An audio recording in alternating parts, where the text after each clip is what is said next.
But it was about deliverance. It was about all the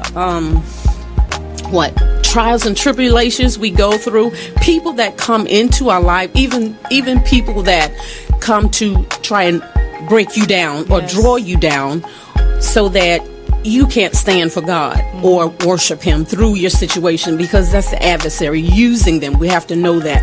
But through it all, I was still praying and fasting. I needed help from God. I really did. I needed help from God to see me through.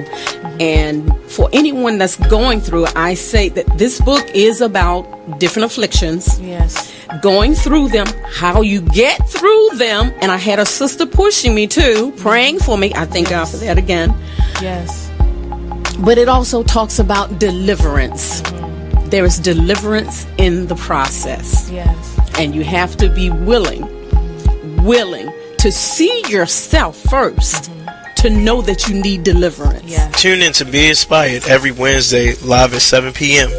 right here on BeExposedRadio.com.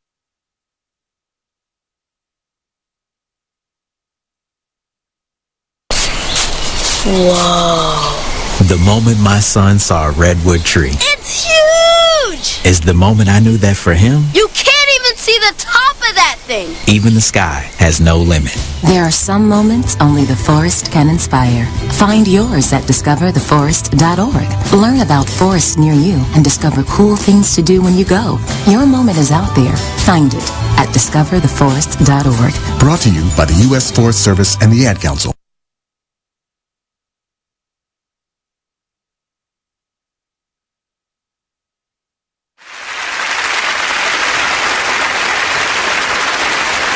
Welcome.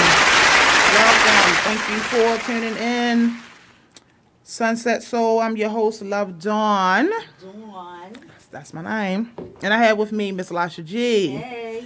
And Mr. Michael Harrison Jr. and Mr. Rodney Bean. Greetings. Y'all already know Mr. Michael Harrison has been a frequent.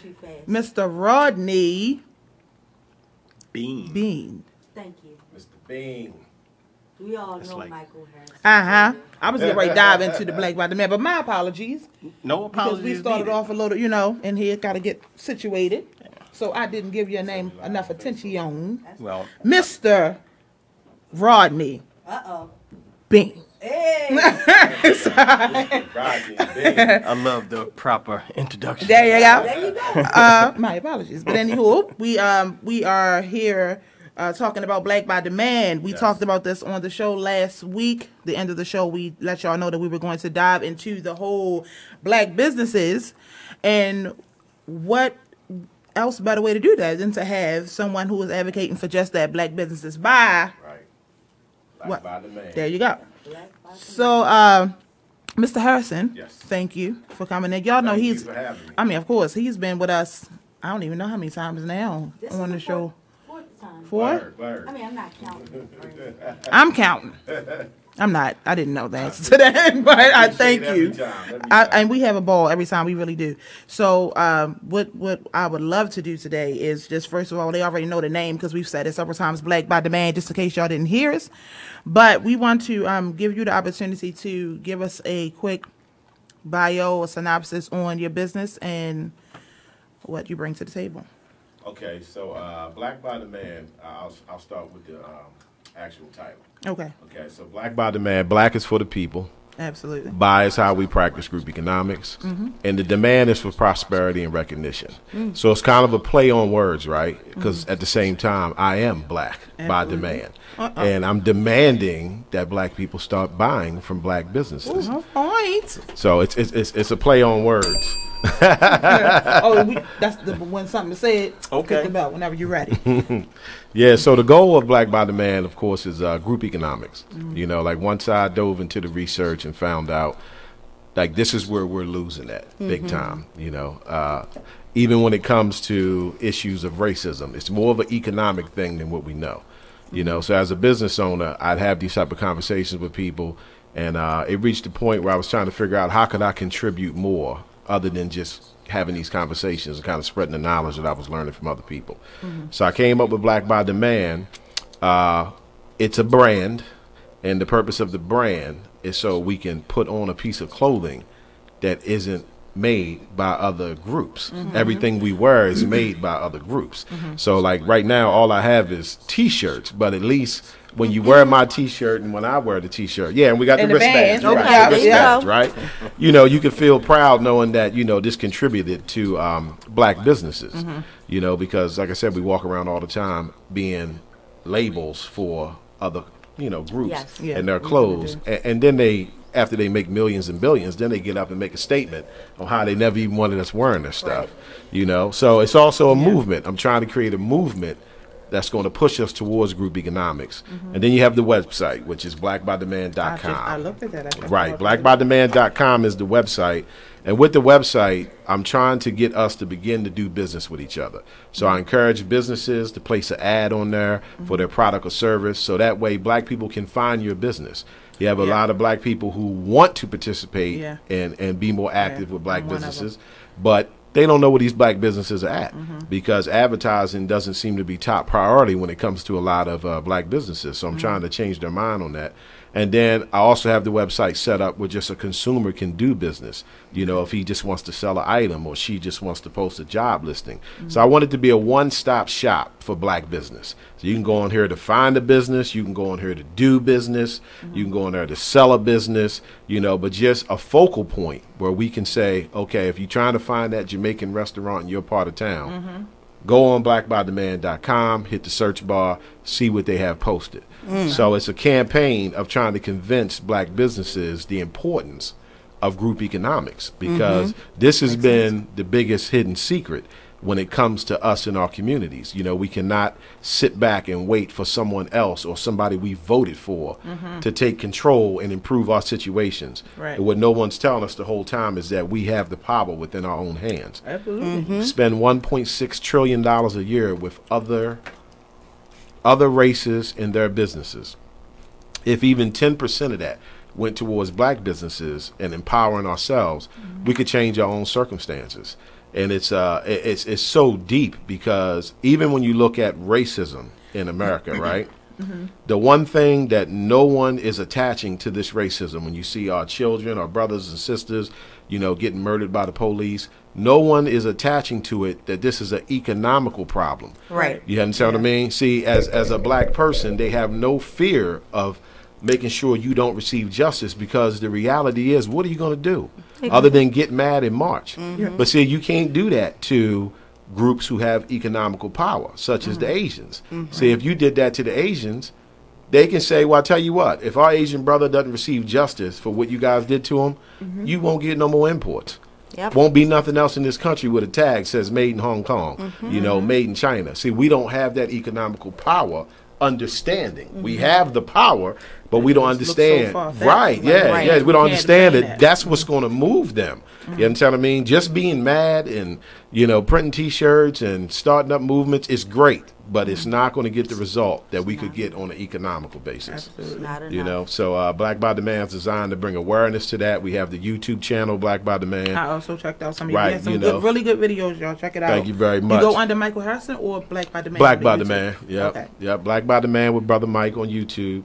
And so we try to use that in the Facebook page also to educate people, because we know a key factor with this is a lot of us are simply not educated on it because they're not teaching it in schools. And that's why we need to have more platforms like this one, Sunset Soul, BeExposedRadio.com, you know, to bring that, you know, so we can have these type of discussions. You know, media is another avenue that we are not tapping into, but if you go back, you know, 50, 60 years, we did have more media outlets. So, we did. We did. Dr. Claude Anderson speaks extensively on that, on all the radio stations we used to own, you know, because we did our own thing. So, so Black by Demand is my team's attempt to get us to see things in a different light and start to empower us again. You know what I mean? And make us realize that we are not in competition with each other. We are not. Say that. I think you need to say that a little louder. We are not in competition with each other. Why would we be? Right, exactly. You know, but that's the one thing that's the one thing that remains. Everybody think it's a competition. Everybody feel like, I don't want to support you because I'm afraid you're going to get more than I have or achieve more than I have, when they I don't know why it's so hard for us to realize that when you come up, you represent me. We are all one. We all on the same team. It's definitely psychological damage that's been created through 500 years of psychological warfare. You know, we don't even fully understand what racism is. Racism is about economics. You know, I tell black people all the time, you as a black person, you cannot be racist against a white person because racism deals with economics, right? And explain that one. Look, racism deals with economics, right? So in order to be a racist, you have to have economic power. So a racist can stop you from buying that house. They can stop you from moving in that neighborhood. They can stop you from getting that loan, so forth and so on. Well, you as a black person here in America, you can't stop nobody from another race from doing anything because we don't have economic power. What they are confusing us with is discrimination. Now, as a black person, I can discriminate, you know, but I can't be racist because we don't have no economic power. And that's how racism started. It's a team sport, and that's why the root word is race. It is a race. It was a race that was created by European countries to capture slaves and use for free labor so they could gain economical power. That's how racism started. So there's no such thing as racism if you don't have economical power. And we as a people are really powerless, and we just don't realize it because we've been sold the illusion of inclusion. So they like to show us black people with money. You know, entertainers, maybe sports that's the people. reason why we feel like we are racist, right? Because we have the illusion that we feel like we are in a better position than we and we're not. are. We're not. And the absolute proof that we haven't moved forward at all is in 1860, on the eve of the Civil War, with less than 500,000 free slaves. Those free slaves owned 0.5% of the nation's wealth in the United States of America. Okay, that's 500,000 free black people in 1860. This is 140-something years later. How much of the nation's wealth, now with 44 million free black people, do you think we own? It is still 0.5%. We have not moved forward, not 1 inch, but we've been sold the illusion that things are better. Things are not better. We are consumers. Yes. And there's no power in consumption. You know, there's no such thing as consumer power. You have to have economic power by producing something. So I'm trying to bring that to the light, and Black by Demand is the first phase of it. Y'all heard it. I mean, that was heavy, wasn't it? I'm so proud of him. That black power. That black boy magic. Yeah. So, listen up, y'all. We just getting started. We have Mr. Michael Harrison Jr. and his partner, Mr. Rodney Bean. Mr. Rodney Bean. Talking about Black by Demand. When we come back, we're going to get into... my question for you is, was this a lifelong dream of yours, or was it something that you saw that it was a need in our community and you decided to supply? Okay. When we get back. And we will also dive into some of the questions that for the topic, which is black businesses and why is it that we aren't supporting. So y'all that are on Facebook Live, YouTube Live, y'all can put in your comments and we'll be right back.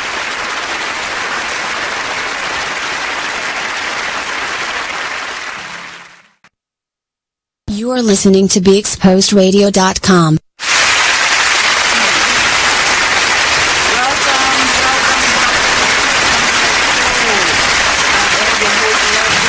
And we have a full house tonight. My co-host Leslie Swirl and Miss Lisha G, y'all already know. Hey. Tony Bling, y'all already know. But I have with me Mr. Paul Jackson. Yes, ma'am. And my brother, Mr. Kevin Little here. Well, all right. So I'm quite sure this is going to be a hot topic. I'm very excited about today's show. And I'm also excited because for the first time, the men outnumber the women. That is true. Wow, I didn't even notice that. Finally. Because that took some... This is the first time, right? Yeah. Yeah, okay. I was like, wait a minute, maybe I messed up. Finally, the men outnumber the women. And I really wanted that. More so for all of the shows for the month, but definitely for this show. And then we got our producer and our engineer, so we got a lot of in here today. We might gotta pull it up, but that's all right because we strong. We strong with a C. With a strong. Yes. Strong. I mean, how you pronounce it? Strong. There you go. So last week's topic was media, our fathers in mainstream media, and their disappearing act, basically, or the minimizing of our fathers in mainstream media. And I'm not sure if we ever got the resolution was, in order to really fix that, we need our own, support our own. Pretty much. That's basically how we sum that up. Only in the forest can you see this. But nothing beats the moment you see that. Cool! That's your child's eyes opening up to a world of possibilities. There are some moments only the forest can inspire. Find yours at discovertheforest.com.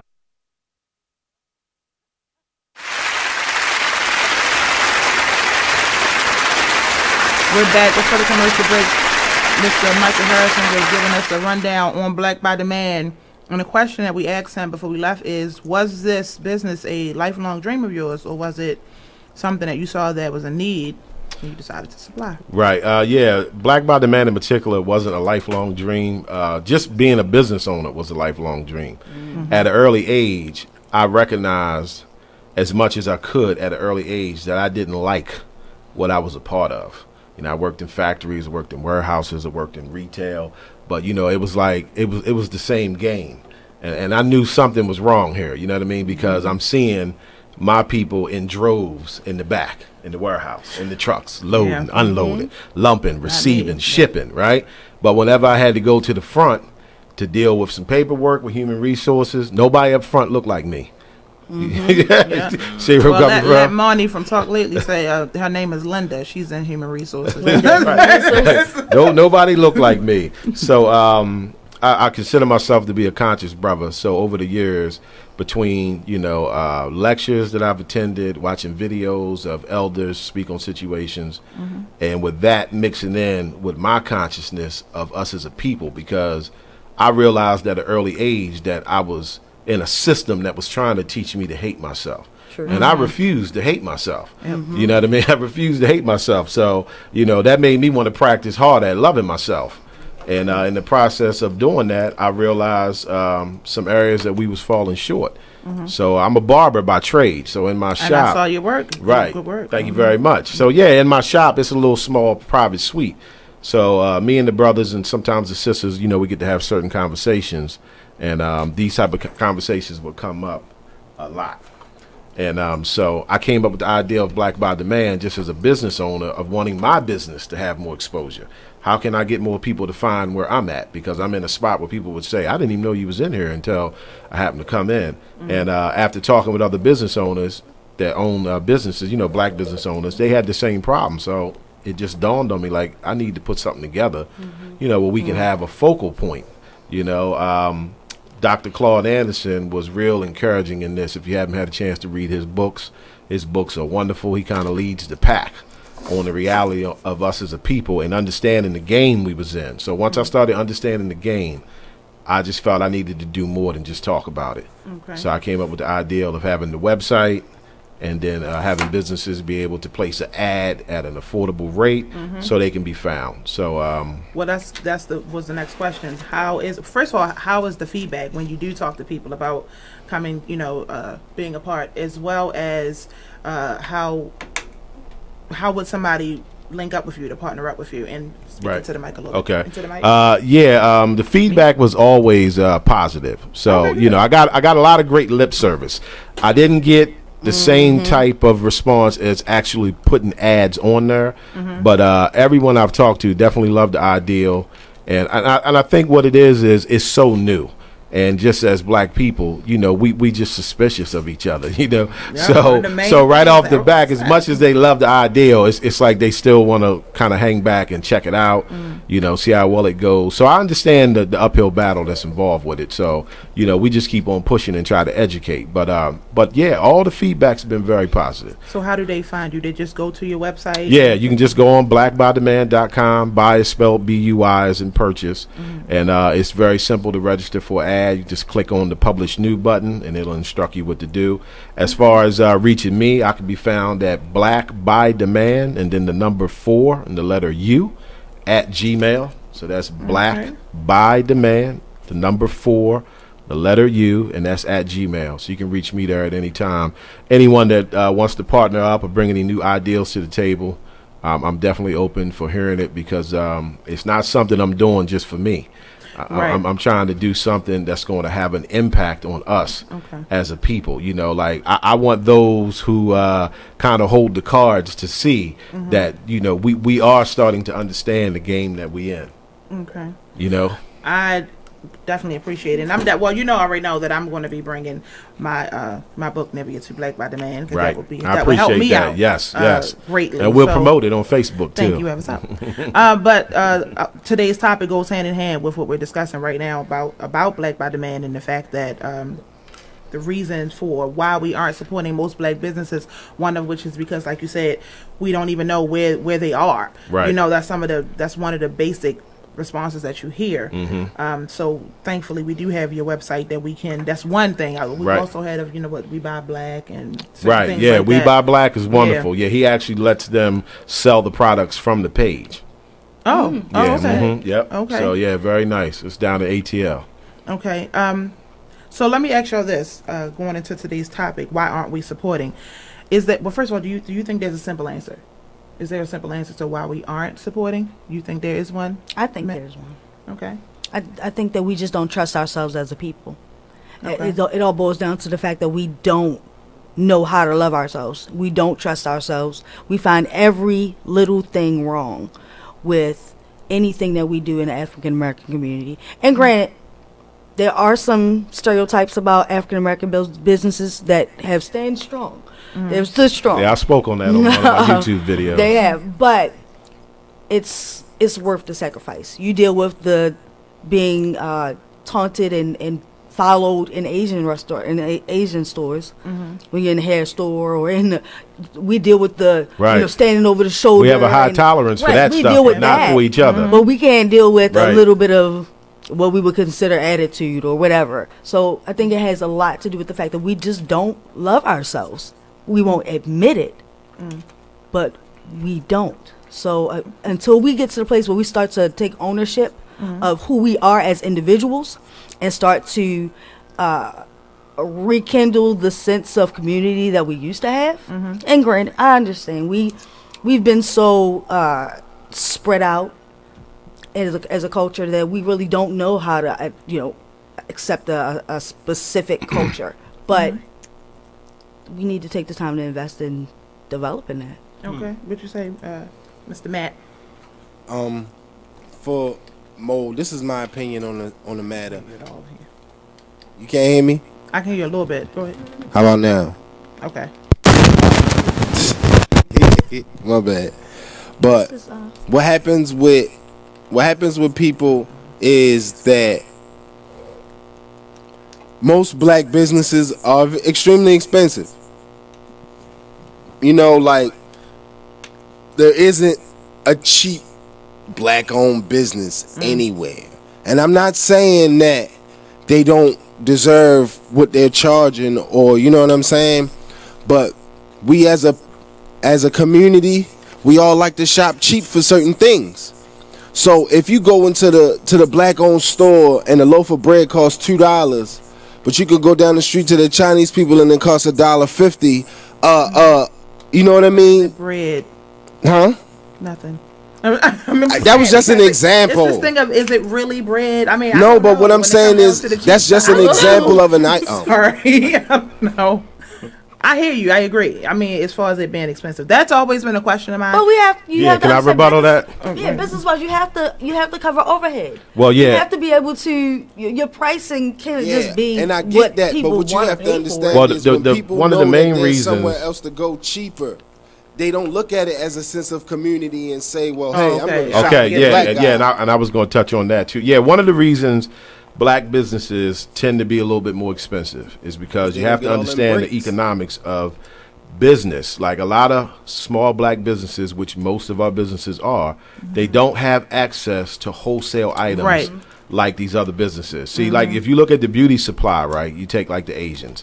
When they go to buy their products, when they go to re-up, I'll use that, right? They'll take maybe 7 to 10 stores and they combine their money together, right? Okay, so that way that purchasing power gets them wholesale bulk order.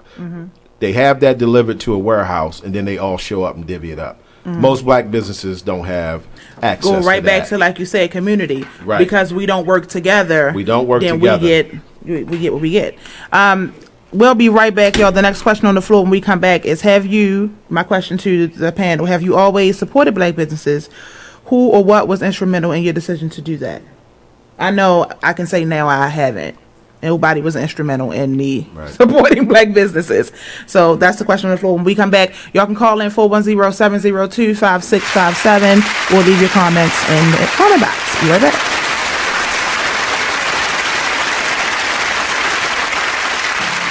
There's a rumor going around that Tyler Perry and Oprah are beefing. Well, let me tell you about this. Tyler, told Oprah, bitch, if you don't have my money, we're going to have a problem. Ooh. Oprah said, what is the problem? Ooh. You said if I don't have your money, there was going to be a problem. So Oprah is standing her ground like, bitch, I'm in charge. You know, you may have a $250 million studio over there that you film all your shows and movies and stuff on, but I have the empire. That's what Oprah said. Oh, these are her exact words. Allegedly. I made this up. But allegedly. I made it all up.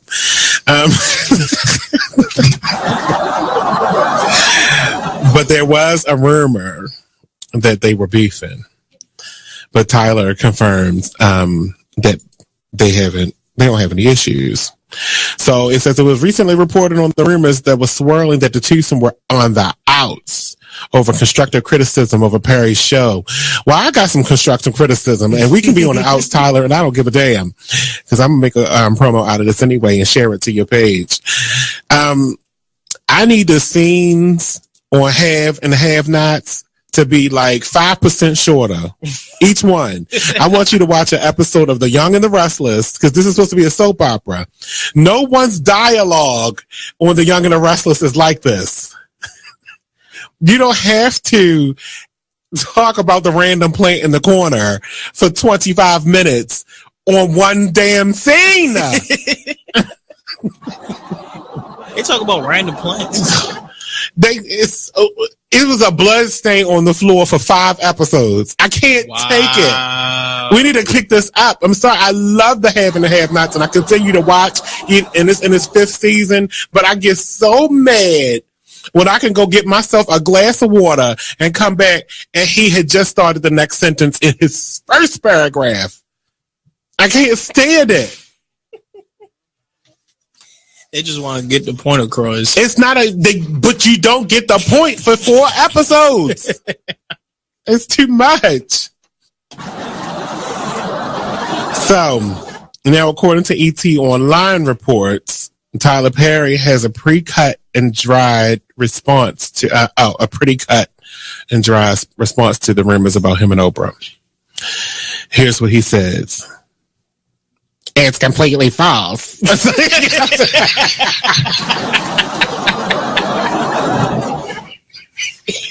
was that? That was your Tyler Perry impression?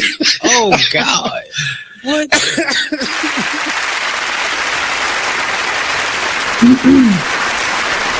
We're back. Question on the floor before we left is, have you always supported black businesses? And who or what was instrumental in your decision to do so? I said I did not, I will admit. Nobody was instrumental in my decision to not do it. Nobody was necessarily talking negative about black businesses.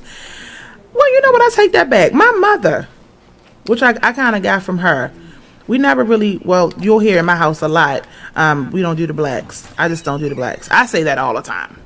I didn't realize how much. That's the truth. My niece is watching right now. I believe Joanna. No, I'll tell her in a minute. Oh, I don't do blacks. A lot of older people took that stance, and it was weird because they couldn't stand white people.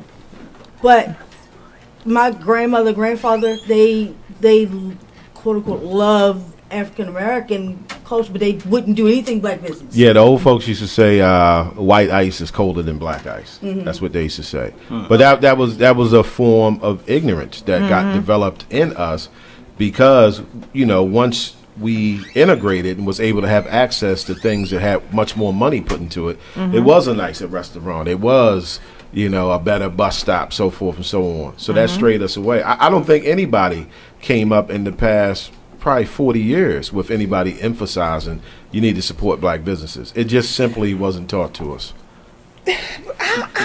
Okay, I'm gonna let you go ahead, Mr. Okay, so I'm not as polished as you guys, so I'm polished. I'm far from polished. I'm just gonna wing it. But I think you just touched on it. It's ignorance, right? You know, the lack of just not having the education, not knowing what black people's buying power is, and so you know, me as well. I didn't support black businesses, but what started raising my eyebrows is the boycott on Black Friday. And I don't have any statistics and numbers and stuff like that, but I remember the astronomical figure that that was missing when black people boycotted on Black Friday. Yes, on Black Friday. And that wasn't even everybody. That's that right. was Correct. That's how powerful our dollar is. So we have the buying power. We have the money to do a lot of things if we support each other. So that's what raised my eyebrows. That's why I'm here today. I'm just taking it all in. And we wasn't taught the game. Yeah. See, this is what Malcolm X, when he was saying you got to be careful with who educates your children. Yes. You understand what I mean? So we weren't taught the game. We were not taught the importance of buying black. Asians are taught the importance of buying Asian. White people are taught the importance of buying white. We are the only ones who are not doing it, you know, and we've been in such a state of brainwashing that when someone like me steps forward and says, listen, we have to support black businesses. We have to spend with black businesses. They think I'm being racist. That's just how that's how brain damaged we are when it comes to the reality of this situation. Well, it's not that they're not being taught across the board, because I, as a child, supported black business. We had on our corner, we lived in Sandtown, and on the corner, Clarence Mitchell lived there. Clarence Mitchell, I had to Google it because I remembered he was a public official, but I had to Google it. Oh, my Clarence Mitchell? Yes, Clarence Mitchell was a civil rights activist and the chief lobbyist for NAACP for nearly 30 years. He lived on a corner in the hood. Huge, massive, beautiful house. But it was still in the hood, and he refused to move. And he would come outside every now and then. He was really old by then. And he would come outside every now and then and sit and just chat with the kids that would listen. And he would tell us, you know, I know that the Chinese store around the corner, we had a black man, white man, and a Chinese store on each block, which is crazy. The Chinese store has the cheapest candy, and the white man store has the better cookies, but I would prefer that y'all shop at the black man store. And we were like, why? Like, they were slow, they weren't always open, every stereotype you can think of. Right. And he said, because and he told us back then, because your dollar has power. That's right. And if you're going to give it to anybody, give it to your brother. And so we would go down to the black man store. We would take our time, we would wait. They didn't always have everything that we wanted. Sometimes it was holes in the bags of the chips, so we couldn't get our chips. It was not the best situation, but we learned at an early age the power of the black dollar. And while as we grew up, you know, we tend to see things change because they were younger people, and it probably was a hustle spot for them, to be honest. But they kind of grew as business progressed. So we don't necessarily know what the scenario was on the back end. They might not have been able to cover the overhead for it. Like you said, they didn't have the ability to go buy stuff wholesale and get the cheaper dollar. So, but we have had people that they did educate us at a young age, and that's what's missing today. Yeah, and that it's amazing how he was instrumental. How were you during that time? I think I was around 8. Long time ago. 9, 10. And he was as instrumental with me learning about my history because he was my history teacher, and this was at Morgan, 2015, 14. So years later, he was still, put it like Fighting that. Fighting the good fight. Exactly, for us. Good fight. But you know what, as y'all are talking about giving to, into black businesses in your community, it's almost equivalent to me. It's like I'll go to a store and buy from a black business, but we don't teach our children to do it. But it's almost like giving to the homeless. It's almost like I did my duty for my people this week, so now I can go down to Lucerne and we'll take get that. I did what I did. I'll go buy because what if everybody did that? It's a start. See, that's the thing. When you start discussing spending money with black businesses, black people think that means spend all their money. No, we're not saying you cannot deal with other businesses, but a portion of what you spend needs to support businesses from your people. I mean, it's when you think about it in its simplest form, right? So if you look at a group of people, whether it's black people, Asian people, white people, whoever, it is complete foolishness to think that one of the other groups is going to be responsible for keeping your communities looking good. Absolutely. You understand what I mean? For you having jobs. You understand what I mean? Like I'm a little bit more old school. Like if you're mad that white company didn't hire you, then you ain't dealing with reality. Exactly. Their first priority is their own people, and I'm not mad at them because of that. I'm not, because I wish we operated that way. Right? Why is that a bad thing? Why is it a bad thing that they want not a bad to? Thing. Because we're still waiting for our 40 acres and a mule. You can keep the mule. I would love the 40 acres. Well, I think we restricted equality. Like, we gotta go get it. We were hoodwinked into equality. We were hoodwinked into believing if I come and play in his game, I can get far. You understand what I mean? And the reality is, you can't. I don't care if he's paying you $200,000 a year. He's probably making $200 million off what you're doing. And then B, it makes you forget all about the struggle of your people. If you look at black colleges, they were all created pre-civil rights. Because we weren't allowed to go to their school. So dominant society said, you can't come to my school. So we said, fine, we'll build our own school. We'll build Morgan. We'll be Howard, so forth and so on. But now if you look post-integration, we haven't built a black school since. Because now we value ourselves by saying, I graduated from Harvard. Right. You understand now, what I mean? This Instead is of being an proud of the black school. awesome segue while you already speaking into Black Wall Street. And if you wanted to dive into that, or did you want us to read the Black Wall Street? Right. Yeah, a brief synopsis. Black Wall Street was a section of Tulsa, Oklahoma, in the 1920s, where you had a population of probably 15 to 20,000 people, 36-block radius, who were completely independent from dominant society. Like they didn't depend on Europeans to take care of anything for them. So they had everything from their own schools, their own hospital, their own banks, completely independent. It was all Africans, black Indians, and then, I guess native red Indians or whatever. But they were completely independent. They understood group economics. So if you look at 1921 in that era, these black people were millionaires, while at the same time, dominant society was approaching the Great Depression. Okay, so they didn't take too kindly to that. Like once the slaves were freed, to me it was silly to think that they wasn't going to survive when they was the ones doing all the damn work. Right.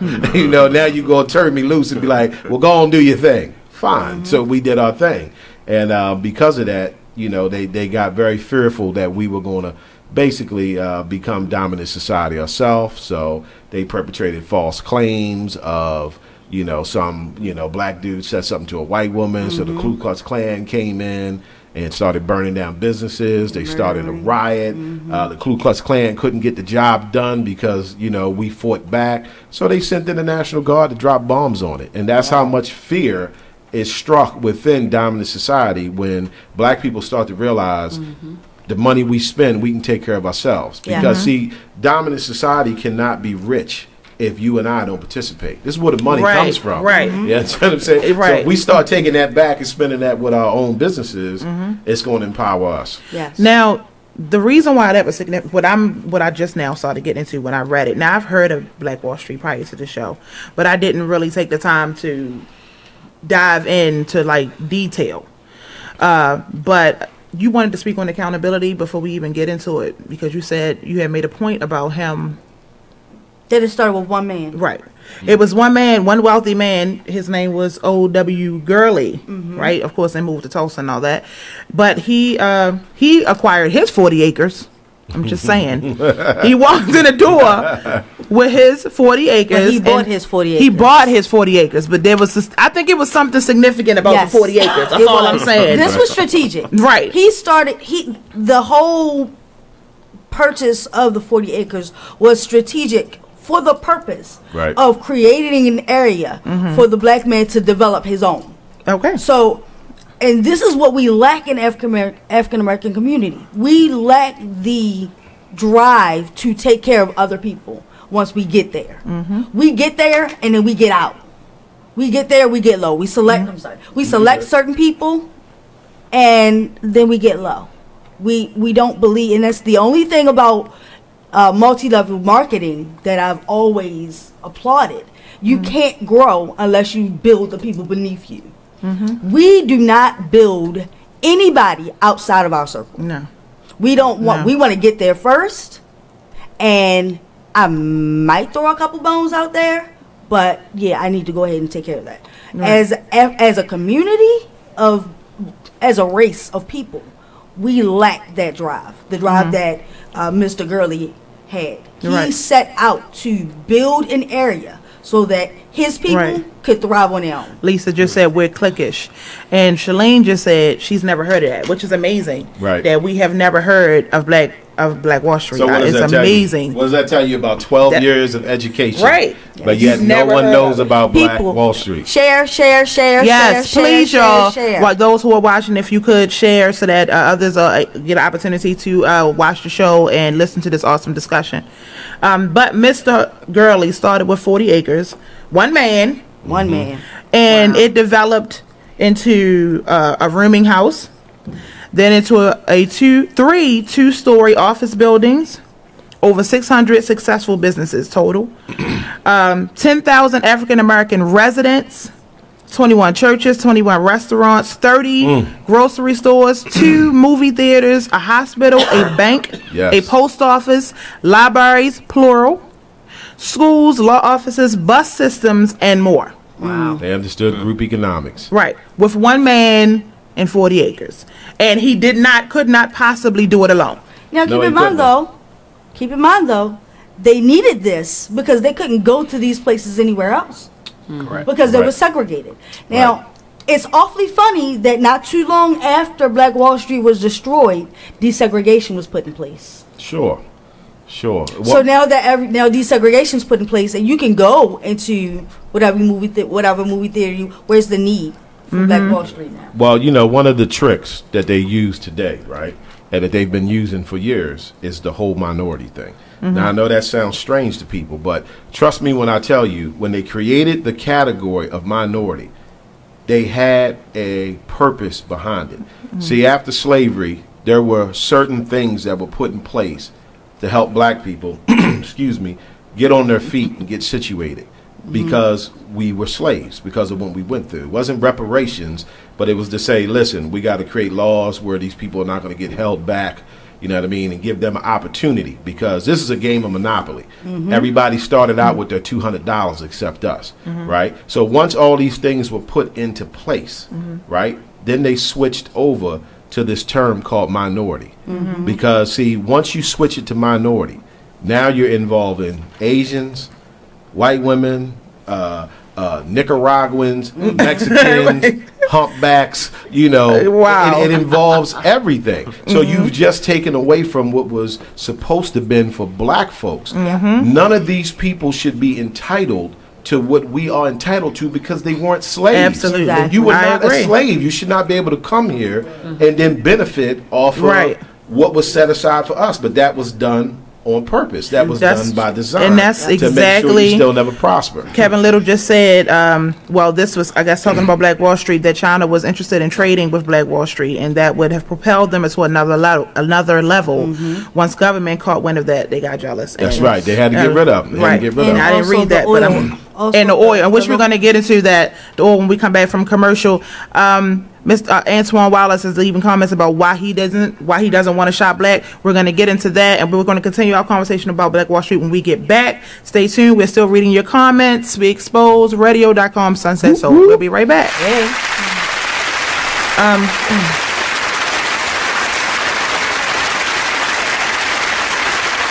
Check out what you missed on Be Exposed Radio. It doesn't say alleged anywhere in here. This is the wrong song to play underneath this topic. They're saying 4 years ago, according to a $20 million lawsuit, the plaintiff, who was also not named, met Charlie Sheen in Las Vegas on April the 1st, 2011.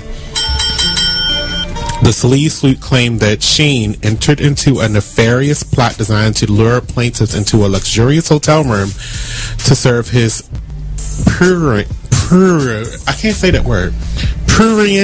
desires. Sensationally, it was alleged that Sheen... Say what? I said perverted. No, it's prurient. Let me see. Can I where's a point to the word? Right. Prurient. It's hard. It makes me want to gag. Like cock. Get it? Sensationally, it was alleged Sheen told the man he had no venereal diseases. At that point, they watched the porn and engaged in mutual oral compilation, mutual self-gratification, rubbing and massaging each other, play wrestling, licking, and unprotected intercourse. So, look, my question to my three people here at my panel, are they trying to say, because that's when they said he got this disease 4 years ago, or virus, HIV, 4 years ago. Are they trying to say that he got it from gay sex? Probably. Yeah, that's what it sounds like. That's what it seems. Consensus of the room is not all the female prostitutes that he was doing. It was the guy. Just they interjected just one guy in there. Yeah, you know what that is? That's Sheen having a very good publicist. Yeah, partly, but partly this is the guy. That's the best story you could go out with. Yeah, right. This is the story that made the rest of these stories explode, basically. Check out the Talk Lately show every Tuesday nights from 7 p.m. to 8 p.m. right here on BeExposedRadio.com.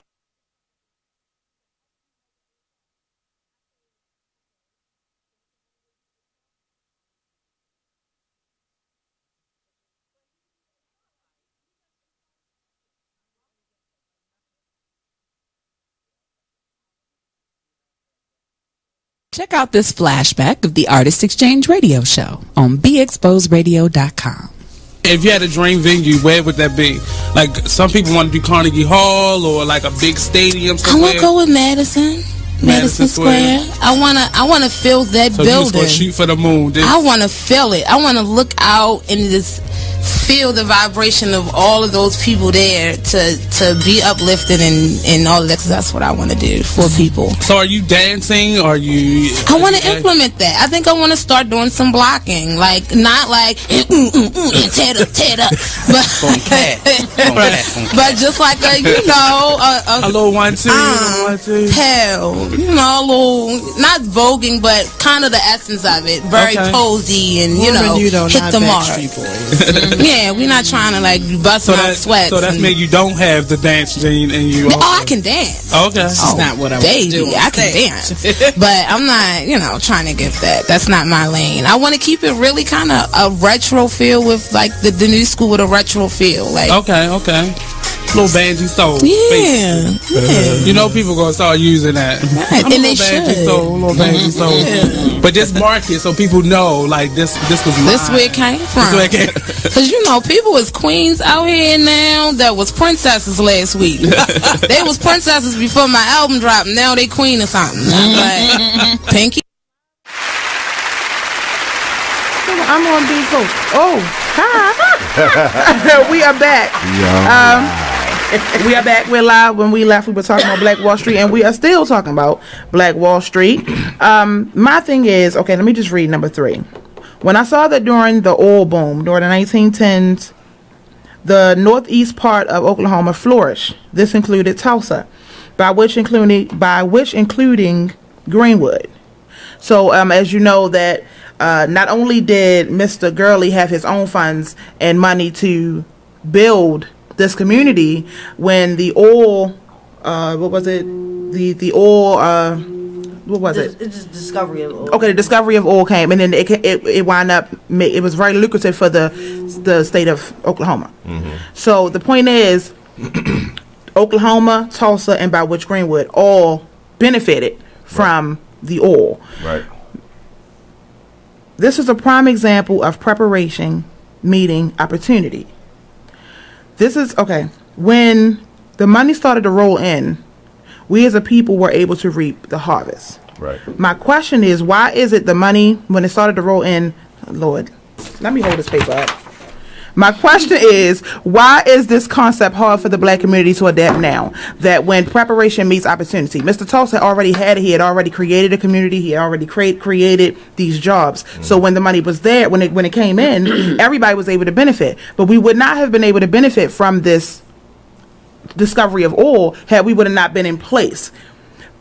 Now it seems like it's very difficult for our community to see that even though it's not in our hand, even though it's not readily to us right now, why can't we prepare for the opportunity that may come? We want the handout now. We want the funds available to us so that we can accomplish. Right. What I'm saying is, why can't we make moves without being able to see that whether you help me or not, we're going to make moves with or without your help. Right. And if it comes, we're in place already, and it becomes a benefit. We don't do that. No, we don't. I think with a lot of our people, we want instant reward, instant gratification. Right. Because if you look back when we first was able to get free and get into the work environment, that was the biggest satisfaction of all, getting a check.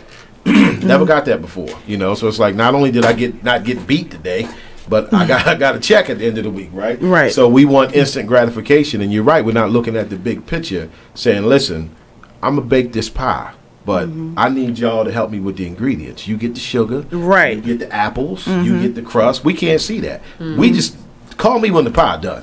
Right. You know, that's where we at with it. What I think though is we get discouraged because everybody won't jump on board. Black Wall Street was a total of 10,000 people. Right. We don't have to wait for everybody to get on board. No. There are hundreds of thousands of conscious black people in the United States, but we're so scattered and everybody want to do their own thing. We kind of still are falling into that pattern of not understanding how to pair up and build education together. Education. And if you fast forward to today, and this is totally my opinion, if you fast forward to today, I think a big part of it is fear and fear of failure. Because you know, then with Black Wall Street, you know, they had financial backing. So like today, if you go out and you try to venture out, start your own thing, if you don't have that financial backing, you're worried about paying your mortgage, taking care of your kids, and things of that nature. So I think the financial backing plays a big part in us today having that fear of going out on our own, starting our own business, because you may get one loan, but if that business fail, you can't go re-up. Right. That's the same thing Shalene just said, lack of confidence and fear. Yeah, fear has a big part of it. Because Archer said, because of the mindset, everything moves fast. We don't know how to save money, or we don't know how to invest in value. It's not about the money.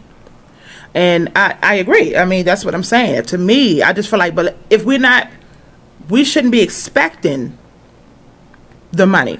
If preparation meets opportunity, you don't know when the opportunity is going to come. It's about you being prepared for yourself. We have to stop waiting for the opportunity and start making the opportunities. We can't. Who we waiting for to provide the opportunity? Who's supposed to? It's already here. It's called Black by Demand. Absolutely. But you know what? No, but that is the truth. That is the resource, because Mr. Gurley did not create this Black Wall Street expecting the oil to manifest. Right. He created Black Wall Street for his people because it was. Right. I know. I'm sorry. She got vision, manifestation of the vision. But I'm saying that's not what. That wasn't the goal. No. He didn't walk in the door expecting oil. Chance he walked favors the prepared mind. And he was all. And that's what I'm saying about our people. We are waiting for our big break. Sure. Like, no, let's not wait for the big break. Right. Let's just develop our own. Right. Let's just support our own. And if by chance the opportunity presents, we're ready. That's the thing that I think we miss. Shalane just said rejection. Rejection is huge. I'm not going to say that it's not. But if we have the support of each other, right. You know, as you just say, I felt like I did my due diligence just going and buying something from one black person. I did it today. It might have would have been something that you were selling, Shalane. I bought dinners before. I might not have even wanted the church dinner, right. But just I did it. To support. Yeah. So support. If we can depend on, which is another thing, going into, we were talking about the black businesses and the advertising, which we're going to get into. Why we don't see a lot of advertising. It's like we expect our circle to support, so we don't go beyond that immediate reach. We don't need commercials. We don't need, black by demand. Right. We go and hand out the flyers to everybody that our feet and hand can touch, and that's our perimeter. That's it for us, And that's why we're not gonna we're not gonna go past just that circle. And I have to learn that myself, trying to learn how to sell my own self in my own business. That I have to go outside of my immediate reach. Yeah, I think I think that's a lack of education in business. When you look at a lot of small businesses, right, small black businesses, like a business has got three positions. You got the owner, the manager, and the technician. A lot of small black businesses are being run by technicians who simply have the skills to do the job, but they don't know how to run a business. Like just because you're a plumber doesn't mean you know how to run a plumbing company. Right. You just know how to do the plumbing work. You got to have someone with business on their, resume to run your business. And a lot of them don't do that. So because of that, they don't even have the understanding of how much advertising is important. Like when they bought that Coca-Cola that day, right? They have no idea. Coca-Cola's been blasting you with subliminal images all week. Even got your name on it. Yeah, all week. Yeah. Talk to me. They didn't went so far now they put your name on it. Over here, dumb. Your name's on this bottle. You have to buy it. Oh, we got to go to commercial. We are just getting started, y'all. Stay tuned. We're still reading your comments, Kevin. We have your fact about about Wall Street. We're tying it in with Black by the Man. We'll be right back. We're still reading. Stay tuned. That's the truth. Thank you very much. Because they had nothing else to do. So it was like, imagine that your late husband was actually your father. I can't imagine that because that's disgusting. Very much so. And then I would have to clean my basement because that's where my actual father resides right now. So, okay. The 60-year-old woman learned the truth about her husband, Percy, 6 years after he passed away. Percy, though. Percy doesn't sound like that name. Percy just sounds like a feminine boy. Really? Yeah. But nobody told you at no point. Sound like Like Percy. Look at Percy over there with his purse. Oh, his name Percy. Percy always switching. And you just keep laughing at him. That's a joke. What do you call it? What's the gay boy's name? Percy. Percy. What are you doing, Percy? I don't even know what to say about this one. And I'm the one that said it. Oh my gosh, we're here every Tuesday at 7 p.m. The conversations can get deep. They can get out of this world. But we do them. BeExposedRadio.com. Check out this flashback of the Artist Exchange Radio Show on BeExposedRadio.com. If you had a dream venue, where would that be?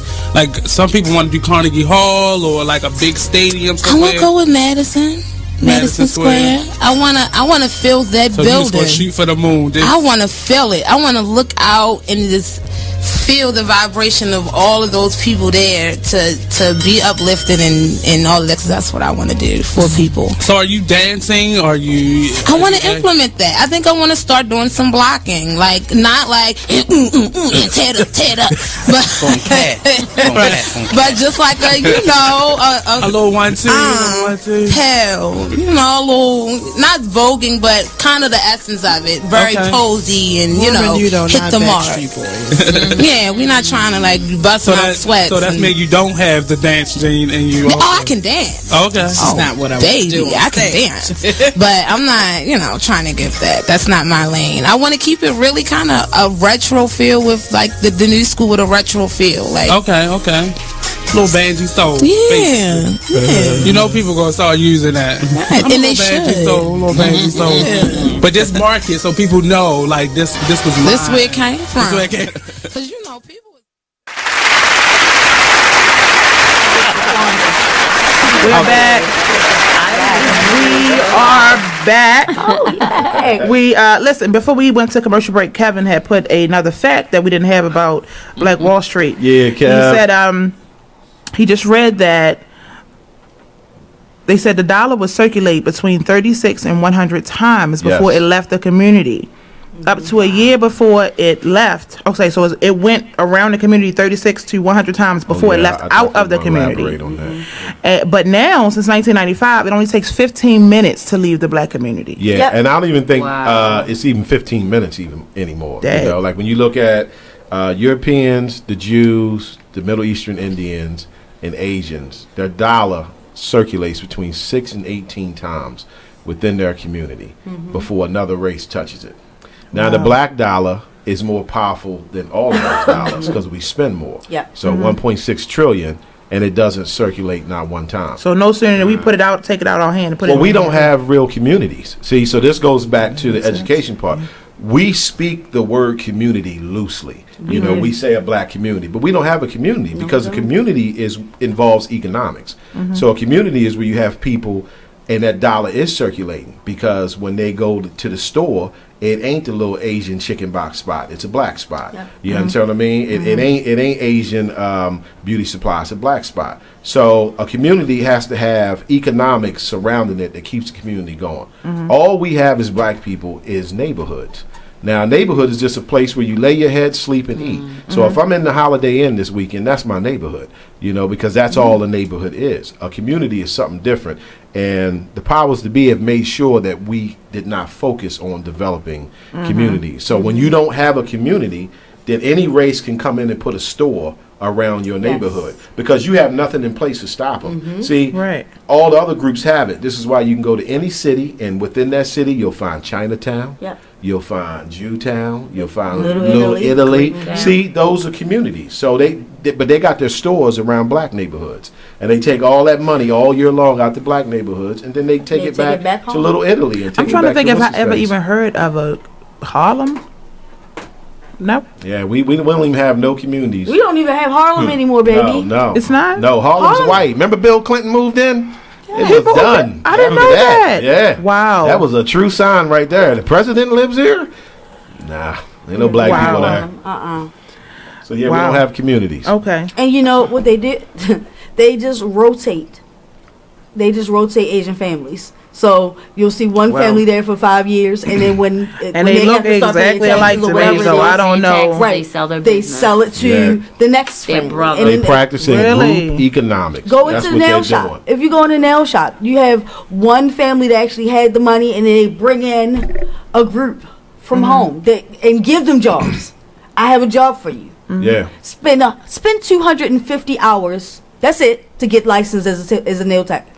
And you can run your own business and out get a buy booth and you're good. 9 times out of 10 they already know how to do it because I'm quite sure they're being trained well before they got to. Sure. I mean the Asians are buying up a lot of Jamaica in the Caribbean, right? Bahamas. And Bahamas. So they're buying up all the properties because they're giving money to these so-called leaders out there and promising them all types of stuff, right? And it's going to bring jobs, so forth and so on, right? But when they come and then they build these new hotels and all that, they bring in Asians from the outside to work. Yes. So they're not even employing the people in Jamaica, the people in the Bahamas, in the Caribbean. It's group economics. And it's as simple as if you're going to be naive enough to let us come here and then buy this stuff up, like we're not going to help you. I was in Gaithersburg and we were riding down the street and I saw a big old sign for Jamaican ice cream. I was excited. We walked in the door. There was not a Jamaican in sight. It was run by Asians. The Jamaican ice cream. Yeah. Well, Asians and the Indians. Listen, that goes into number 4. That goes into number 4. Because of segregation, we were forced to patronize our own. We were forced to patronize our own. That's right. Because we didn't have another choice. They saw what we refused to see: the worth of the black dollar. These segregation allowed the Negro to choose for himself. We were already programmed to choose other. That was it.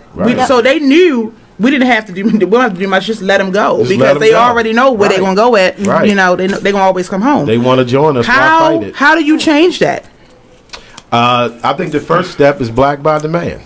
Yes. But that's the truth, though. Is black by the band, right? Truth. We need these black businesses to start listing their ads on there so we can find them. You know, and it's not just for black people to do business, you know, because white people, Asian people, they need black businesses too. But they still have to be able to be found. So I think black by demand, like you mentioned, we buy black, One United Bank. These are all groups that are taking steps towards getting us in group economics. Well, One United Bank is the only bank in Maryland. Wait, no. No, they got Harbor Bank. They got Harbor Bank downtown. That's what I was about to say. Yeah. That's on Fayette Street. One United is in D.C. Yeah, and the biggest one's in ATL. And Industrial Bank is in D.C. as well. All right, so listen. This is before we even go any further with the Black Wall Street. We talking about the Black Bank. Now I'm going to tell you the truth. I am very reluctant. Somebody going to have to convince me because I am very reluctant.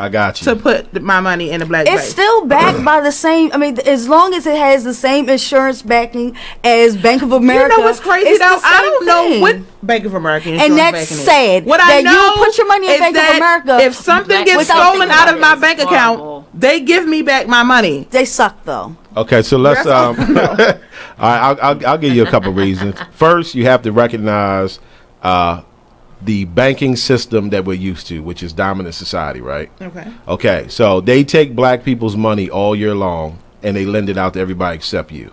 So that's the first reason that we shouldn't do business with them, because they don't do anything to back our communities. You know, when you see communities getting built, look at the little sign that's in front of the construction spot, and it'll say Bank of America. Like, Bank of America paid for that, but it won't be in your area. So they take our money all year. They've already, just to use Bank of America as an example, they've already been sued multiple times for illegal business practices. Really? Yeah, against African Americans giving out bad loans. It's a proven fact that even with excellent credit, we still get higher interest rates. So if you bank black, first thing first is you'll get an opportunity to be judged on your merits. It ain't gonna have nothing to do with your skin color. If you black and you banking black and they can't give you the loan, you need to get your credit game up. You can't pull. They did me wrong because I was black, right? But helping a black bank become the first, like One United is on their way to being the first black bank to have $1 billion in assets. Now, with that being said, One United will be put in a position to be able to do things for black communities. So when you need that loan for your home or for your car. And then when you look at situations, say like that dirty water in Michigan, right? Okay, so you got black people out there dying. There's white people dying too, but it's mainly black people.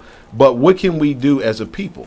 Because we are powerless. We don't own any utilities. So if we all start banking black and say One United becomes that first $1 billion bank, right, in assets, that's who can buy the utility company. That's who can step forward and say, you know what? We own a utility company 3 states over. We're going to pipe in fresh water to these black people so they don't die. We are literally leaving ourselves in the hands of people. And, of course, it's not all white people, right? But the powers to be, who have proven to us for 500 years, we don't care nothing about you. And at any given opportunity, I'm going to stop you. Because even if I have to kill you. Right, even if I have to kill you. So, like, why are we putting any faith in this when it has proven to be detrimental towards us? So it's real basic when you think about it. We have to start giving to ours and then give ours a chance to see if it works better than what we've been dealing with, which I guarantee you it will. guarantee. But it's a familiarity. You just know. Yeah, sure. You were conditioned to go to Wells Fargo and Bank of America, right? It sounds good, but we have to be realistic. Our people want to know what's in it for me now. A lot of black people do want to know that. We don't. Okay, great. I'm gonna go to this website. I just went to I was reading an article and it had the pictures of the CEOs and owners of all these black banking institutions, and it's great. But a little bit of you is gonna say, "Well, that's making them rich." Like that doesn't do anything for me. Right. It's unfortunate that we think that way when it comes to us. Like with Black by Demand, I would talk to business owners, black business owners, and one of the first things they would say to me is, well, if I place an ad on there, like, what are you guaranteeing me? Am I going to get a certain amount of, clicks, or is it going to increase my revenue by the end of the month, right? Mm-hmm. And you know what I told them? I can promise you that I guarantee you the same thing Google does. And they like, well, Google don't. I said, exactly. So if Google isn't guaranteeing you anything, and Craigslist isn't guaranteeing you anything, and they're just saying we're giving you the honor of placing an ad on our website. Why, when you go to a black website, you want to know what I can give you? Because we don't trust people. Yeah, I'm giving you the opportunity to have your ad listed on a black. Right. Trust. Right. But it always make me think about, and I wish I would have put that in my notes, when we were fighting for, well, we weren't fighting, but our grandparents and so were fighting for the rights to vote.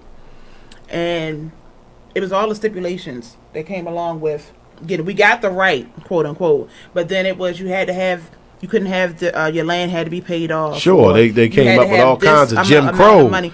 But what would happen is they would invest, the community would invest in a family or a young man, specifically, probably more so than a girl at that time, and they would invest in that person because I see that you have the education, you're smart. You are articulate, you can communicate for us, and all advocate for us and so forth, that we can't do it. I have $50, you have $100, you have $200, but you have what I don't. And that's the education and the you're young, you're youthful, you have the energy, the strength, all of that. So we're going to invest all of what we have into you so that you can go and speak on the behalf. That takes a level of not only just community, but like everybody keeps going back to, it's trust.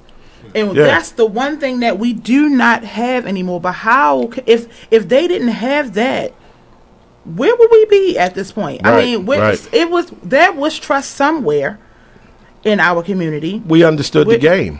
Well, where did we lose it? Well, we lost it when the racism was no longer as severe as finding your uncle hanging outside from a light pole. See, once the racism went behind the scenes, it gave us the illusion, okay, things are different now.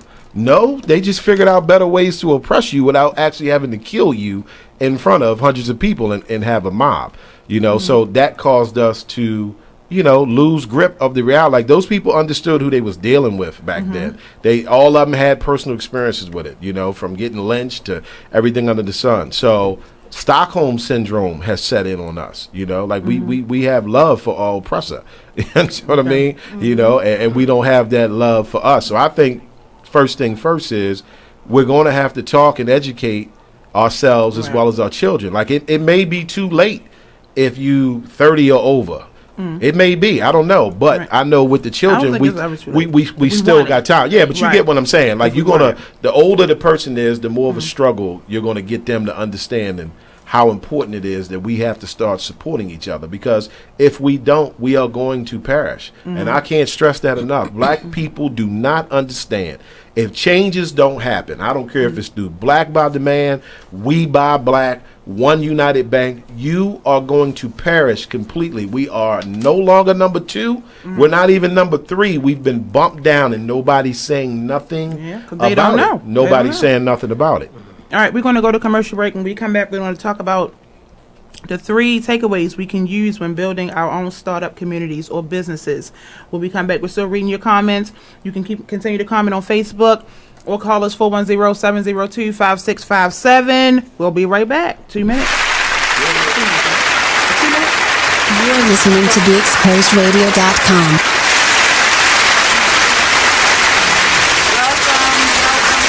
Man, it is what it is. Man, it is what it is. Well, it is what it is. This fly T Miles, also known as Tyree Miles, and Mr. Miles the writer. Hip Hop King, check us out every Friday on Be Exposed Radio at 9/11. Coming to y'all soon. The Artist Exchange Radio Show every Friday, 7 p.m. to 9 p.m. Every Saturday, 12 p.m. to 2 p.m. Real artist, real talk, real live on BeExposedRadio.com.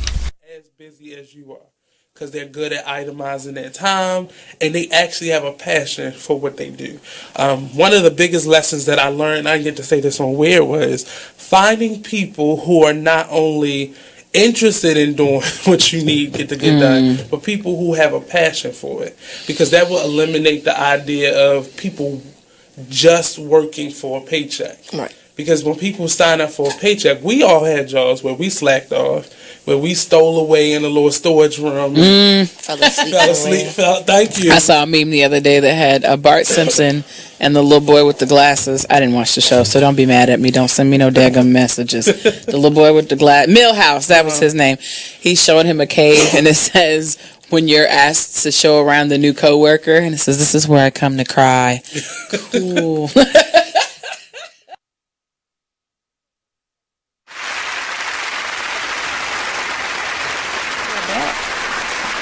We are back.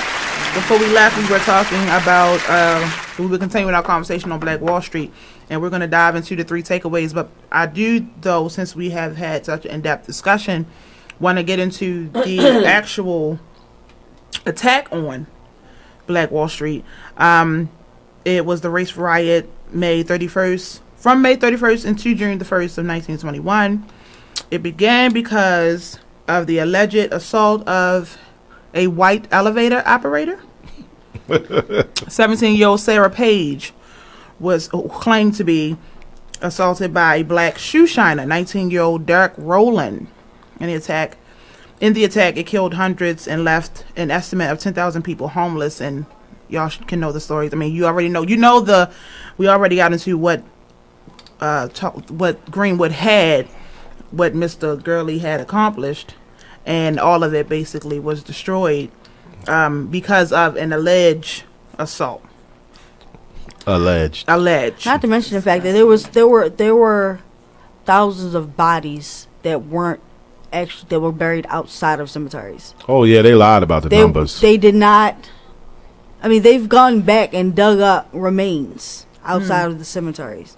So it was and all the black people who had property and had insurance, all their insurance claims were denied.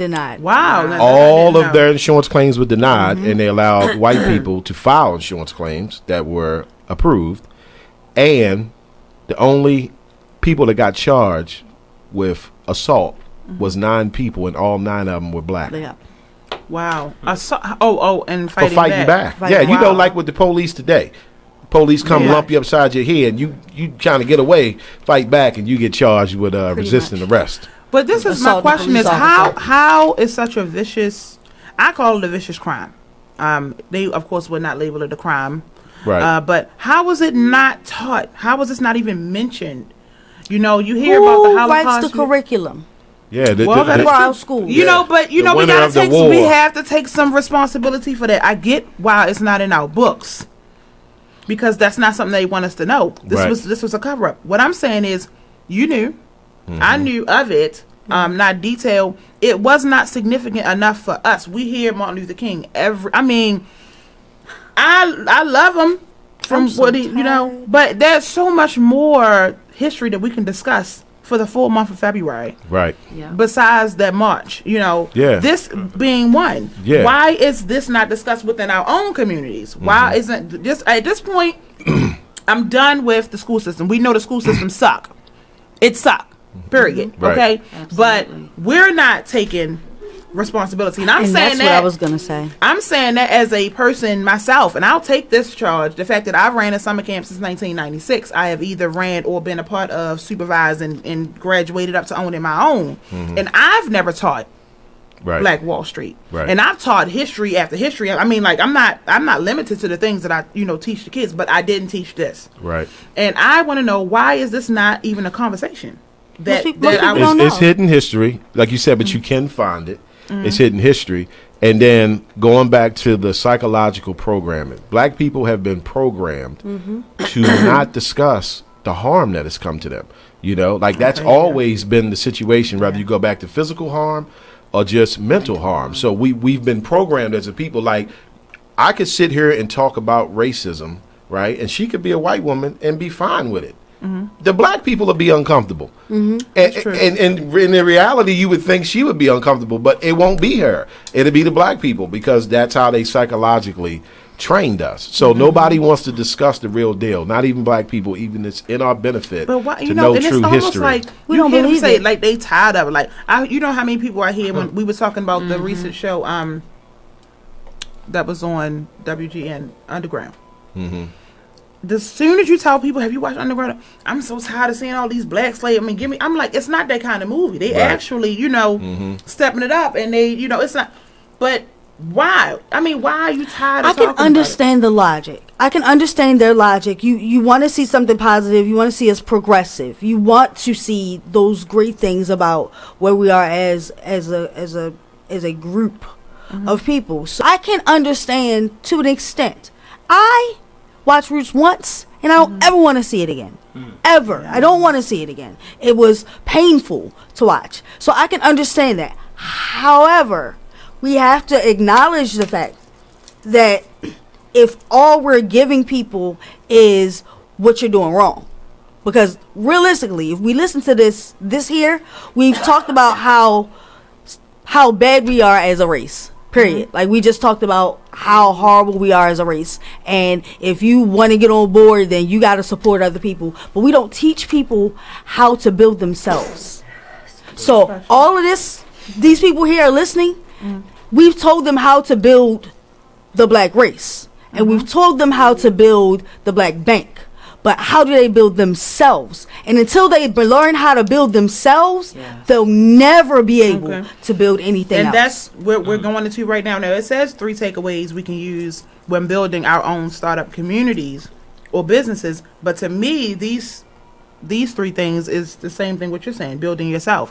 One is make your weakness your strength, keep your money in your area, and educate.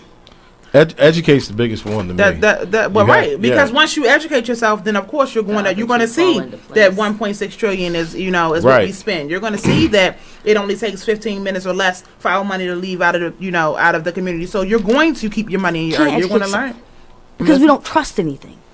If I go on Google right now, I'm sure that I can find something in Wikipedia that's gonna leave out 75% of the information that you found on Black Wall Street. If I go to certain areas. So educating yourself is not always enough. You need to find a solid black man like we have here.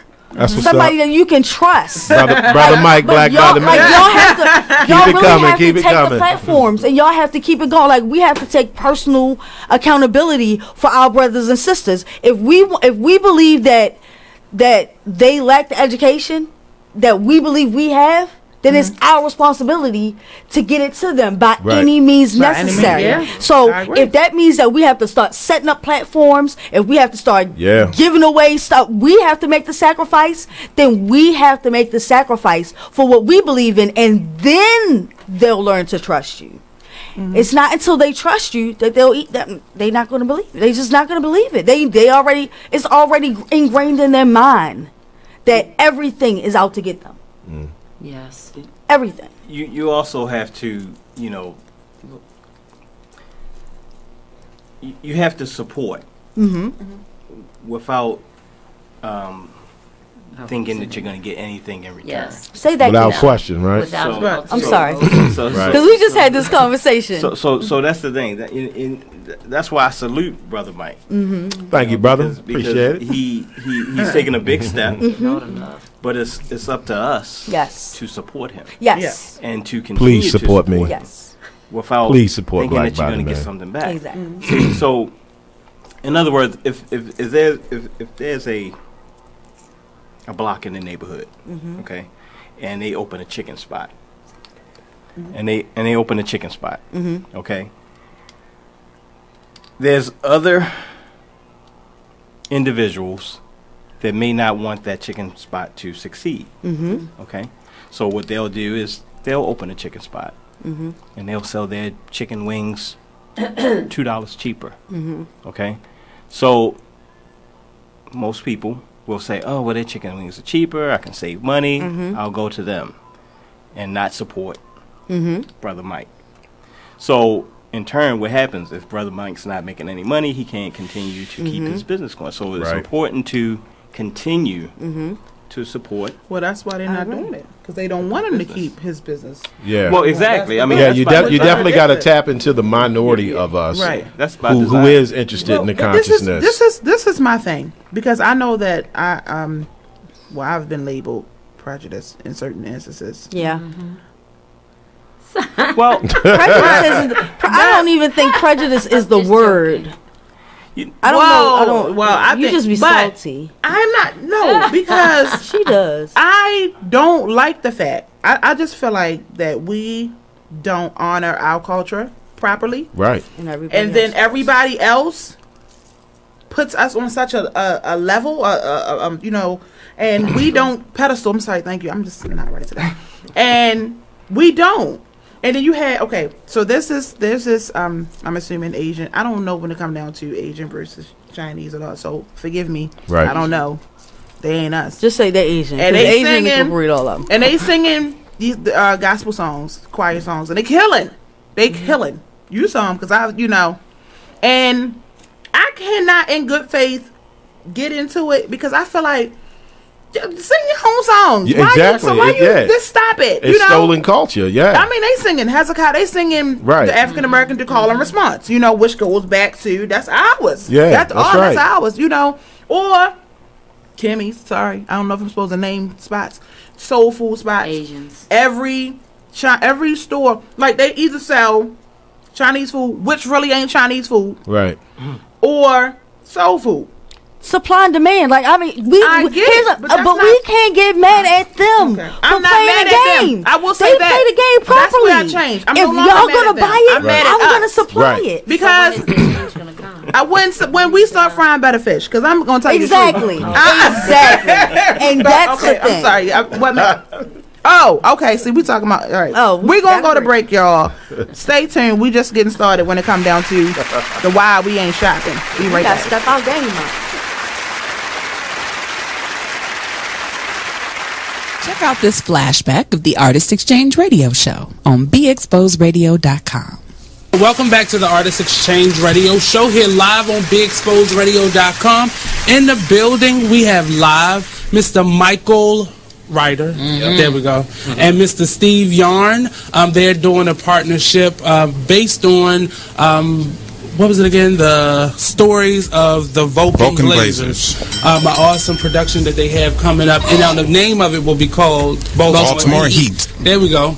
They were telling us a little bit about, they're in the pre-production phase of developing this Baltimore-based production. It seems like a really awesome idea. I always love for more artistic events to come here, and because it's more of an event, because you guys are going to actually use Baltimore as your complete backdrop of the city, and that's very awesome to hear. Yeah, we want people to fall in love with this project through the visions and the tales we're going to tell about these firefighters, but also we want them to fall in love with the city of Baltimore. Just like they did with Miami Vice and Chicago Fire and NYPD Blue and Sex in the City, and all these other places that have the city as a star as much as the artists and the actors are. And that's Baltimore has for many years have been the backdrops of many movies. I could think of a few Whoopi Goldberg movies, Sleepless in Seattle. A lot of these movies that have always used Baltimore as a scene. Not to mention The Wire and Homicide and countless other movies, House of Cards. All these movies and television shows that have always used it, but it was never really about Baltimore. They always included Baltimore in the story or the backdrops or certain historical scenery, things they absolutely needed to say. But and House of Cards actually shoots in Baltimore, but they're saying that it's Washington D.C. Right. Yeah. So they're shooting here and not even giving us credit for the places we're here. The Artist Exchange Radio Show every Friday. We're back. Yes, we're still talking about Asian serving soul food or buffet. That's good. But go ahead. Well, I was going to say this. I mean, if the Asians have the store, which I've supported all my life, on the corner store, and the food is good, I'm going to support it. This is the thing. I'm not. Well, this is if nothing else is there, right? You're gonna support it. Nah, man, I'm buying some chicken. I'm cooking it. So what I'm saying, you ain't gonna go get a chicken box or nothing. So the point being, unless we do the same thing and open up your own spot, so they can have a choice to go to the black store to get put their our chicken money wings. together. Because they got it locked down. They Yeah, make they do. chicken wings. They're everywhere. They And making you know chicken what's wings crazy? better than I can make chicken wings. They ain't gonna make Ain't better than mine. Oh, I'm sorry, I had to fix that. I'm but just saying. You know what's amazing? That even back, years ago, everything that we did, we had to go over and beyond. We had to do 2 times as much as the whites, 2 times as much. Any other race. And that's by design. Men over women. Got to put. Women are second to men, so we got to do double the work to prove ourselves to whomever. Now, with the African American businesses, we got to go over and beyond in professionalism, over and beyond in presentation and all that, because our people are so critical. Yes, we are. Us. We have a very low tolerance when it comes to doing business with us. It's because it's just like dealing with myself. So if I see you doing something, it's as if I'm doing it. Period. Black people are the only group of people that whenever one person does something, they're doing it for the whole race. Only group of people. You make us look bad. If you get on that news station and you act indignant, I got you. You ignorant. You go on that market and embarrass me. You're bougie. But they represent the whole black race, regardless of what they do. So when I walk into a black establishment, you represent me, and I'm highly disappointed. And we take it personally. Okay, Antoine said earlier in the comments when we were talking about Black Wall Street at the time that he went to go look at a car today, and the salesman started fighting his girlfriend.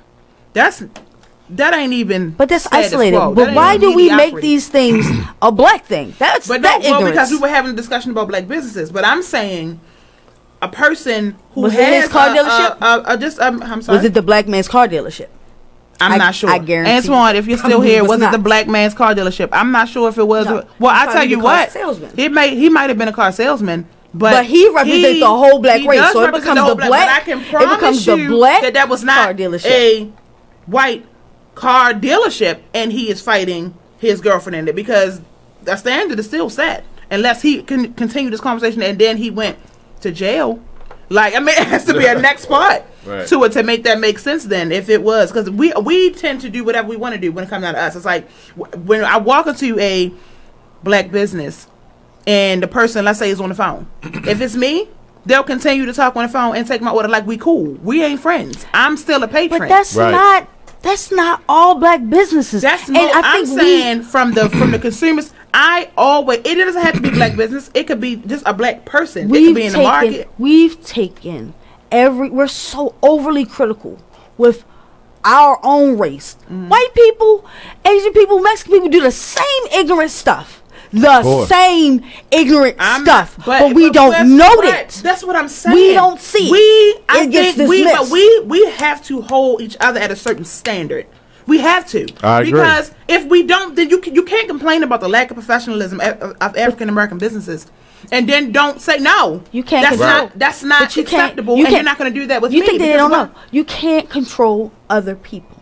You can't control them, but you can have an expectation. Okay, wait. You can't control other people. You can only control yourself. So if you go in this, do you know how? I'm sorry, because y'all know I got this. I jump topic. Do you know how many conversations I've had with? What I guess you would call hood rat girls or thug dudes in my church suit, dressed up in my automatically they see me and they want to go on defense.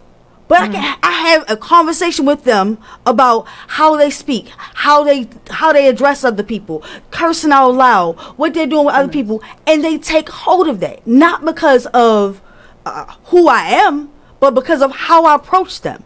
The same thing applies in these businesses. But we want to go in there, this my dollar, and we spending it.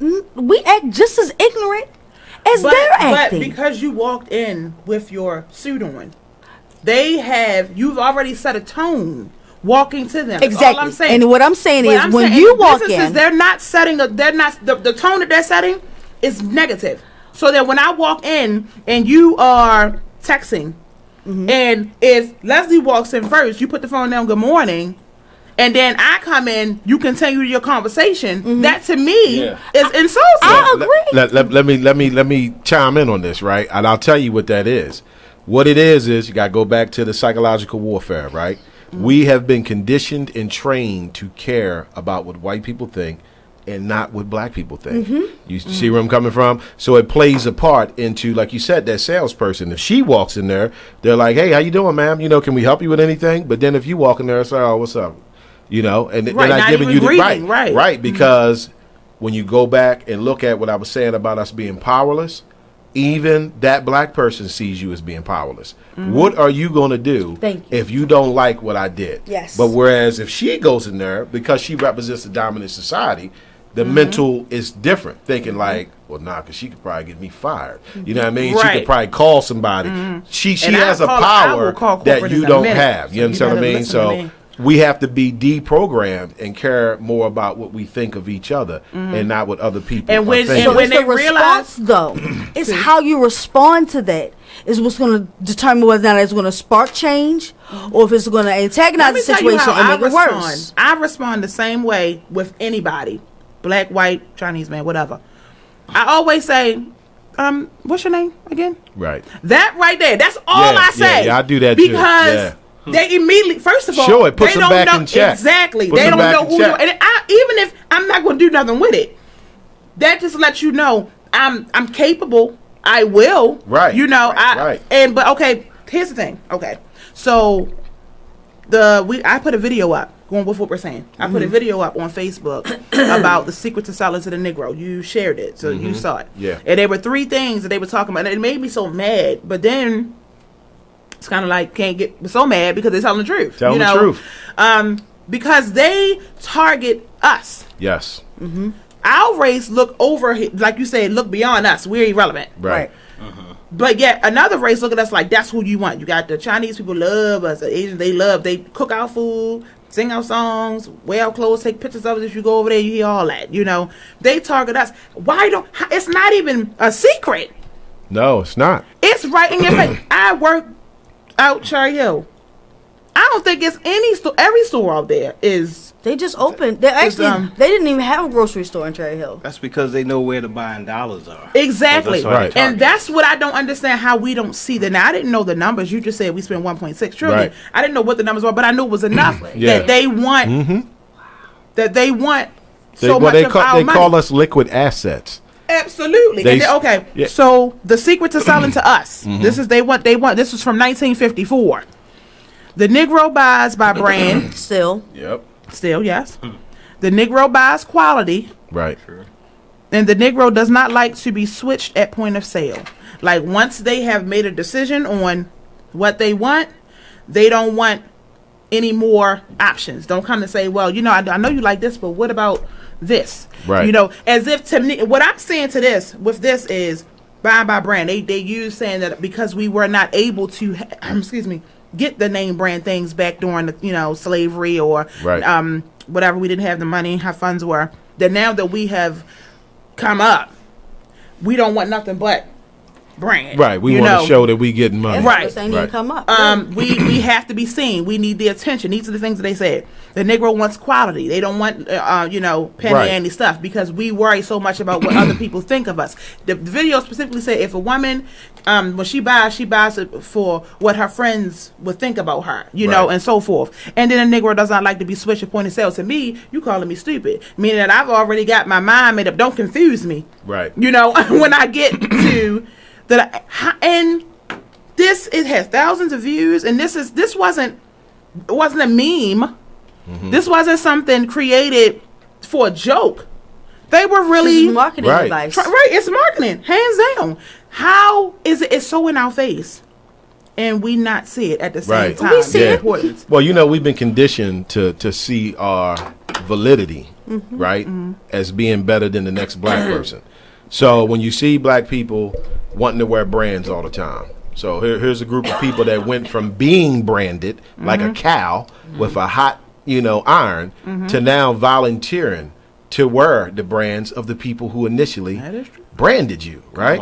Right, and then the quality makes us feel that we are on a level of success because the other black person is going to recognize that quality. They're going to see like, oh, that's Gucci, huh? See that it's nice, right? And in all reality, it is useless to do that because as a people, we are powerless. No matter how much you look like you got power, you don't have no power. There are 2 white people in the United States of America that have more money than all 44 million black people.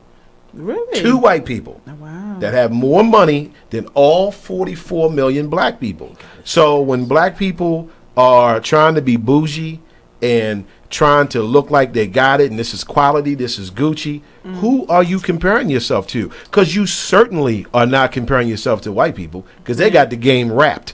They printing your money. So when you think that you middle class and upper class, you're comparing yourself to other black people, which is pointless because we're all powerless together. They shopping at the same stores. It's absolutely pointless. It's not even, things that I always think about, which is not necessarily where we are with the topic, but Meryl Streep was on the Oscars, and at that year, it was so many different movies. I hadn't heard of most of the movies, and she gave a speech and she said, if these movies are not playing in your movie theaters, you need to rally together and find out why you're not, because half of the movies that we look at the Oscars, we usually watch the Oscars to see if Viola is going to get it, right? If Halle going to get it, if Denzel going to get it. It's usually like that one person, but we kind of committed to the show. Ooh, that dress is cute, stuff like that. But we ain't really watching the Oscars for us because we don't have many, chances. But the point that I'm making is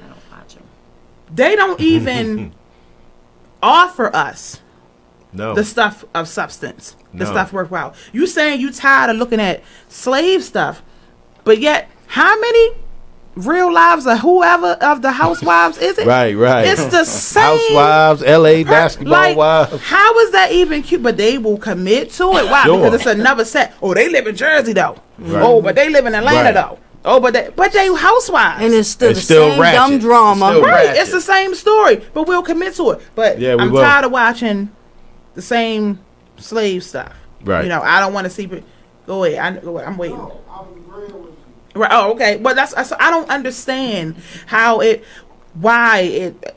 how we can see this and it's right in our face and we overlook it. I don't understand how you looking at the stuff, the movies, like you said, of substance, we don't even have access to. Right. It's something simple as you have movies that'll play in Owens Mills that won't even play in security. Right. Right. Oh, they not going to watch it. How you going to tell? You don't know what I want to see. Right. Well, they looking at demographics. Yep. They looking at the demographics. But demographics, you're labeling me by what? What is our history and our pattern? Right. That's what they're labeling. They're labeling us by our history and our pattern. This is the trend that we're already setting. So why would I put this there? This is a spinoff from a book that I know they didn't read. So, so why would I put this there? So, why do we get mad when? Well, that's what I'm saying. For me, it's really not about getting mad. For me, it's like where do we go from here? How do you? My question was, what do we do now? Read. And my cousin said, if you want freedom, we have to buy black, meaning buy it black. Right. You have to, instead of buying your freedom back, you have to buy your freedom black. That's right. Basically. And I said, and that makes a lot of sense. Start with, you want to be stubborn? You want to rebel? Let's start with that. Everybody looking at rebellion as, like you said, we were talking about the person who decided to be with who you said, whoever decided they were trying to rebel against their parents, so they decided to be with the black man, whatever. It's petty stuff that we rebel against. I was confused. You know, but no, I'm just saying. Right. If you want to rebel, there are some things. You got these gangs. You got all these different. You know, these kids rebelling. Let's start rebelling against people worth rebelling against. You know, and rallying together, making educated decisions. Let's just not go see that movie. If you want to see it, get a black market. I mean, do it on the low. You ain't got it. I'm just saying. I probably shouldn't say that, but okay. But we got to go to commercial break. We'll be right back. Stay tuned. We still reading your comments. I'm not advocating.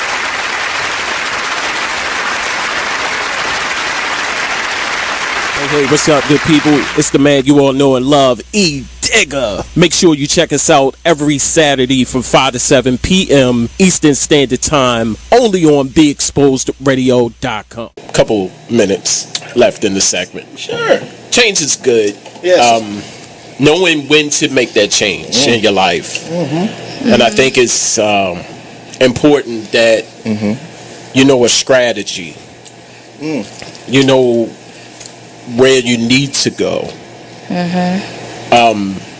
But change is good. Everything don't stay the same. Right. And if you're a person, especially for old people, that can't accept change, then it's kind of hard. Right. I was going to a church. I'm gonna make this real brief. I was going to a church that could not, some older members. I attended the second oldest black Presbyterian church in the country. That's one. And why are you laughing? It's bad that you even knew that. And that's the soundbite. Yeah. So thank you, Eric.